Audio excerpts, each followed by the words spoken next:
Nifty પહેલા liquidity લે છે અને પછી જ મોટું મૂવ કેમ આપે છે? આજના કથી સમજીએ. નમસ્તે ટ્રેડર્સ, આજે 17 ઓગસ્ટના નિફ્ટી 5 મિનિટ કો એકદમ સરળ રીતે લિક્વિડિટી કોન્સેપ્ટ સમજીએ.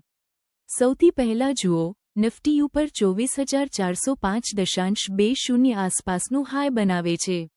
આ ની ઉપરના સ્ટોપ લોસ અને બ્રેકઆઉટ ઓર્ડર્સ જેવી બાય સાઇડ લિક્વિડિટી એકઠી થઈ શકે છે. પછી પ્રાઇસ નીચે તરફ આવે છે અને 24,226.95 આસપાસ લો બનાવે છે.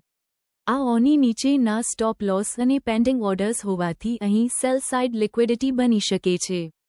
હવે ધ્યાનથી જુઓ, પ્રાઇસ આ ઓની આસપાસથી સ્ટ્રોંગ રિકવરી આપે છે અને પાછું 24,350 ઝોન સુધી જાય છે.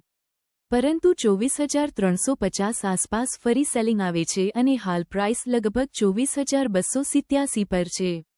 એટલે કો આપણે માત્ર પ્રાઇસ ઉપર ગયું કે નીચે ગયું એટલું નથી જોતા.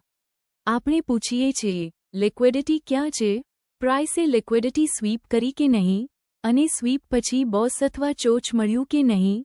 યાદ રાખજો, લિક્વિડિટી સ્વીપ વત્તા સ્ટ્રક્ચર કન્ફર્મેશન વત્તા રીટેસ્ટ મળે ત્યારે જ સેટઅપ વધારે સ્ટ્રોંગ બને છે. ડિસ્ક્લેમર: આ વિડિયો માત્ર એજ્યુકેશનલ પર્પસ માટે છે. આ કોઈ બાય અથવા સેલ રેકમેન્ડેશન નથી. એમાં રિસ્ક હોય છે, તેથી પોતાની એનાલિસિસ અને રિસ્ક મેનેજમેન્ટ સાથે જ ટ્રેડ કરો.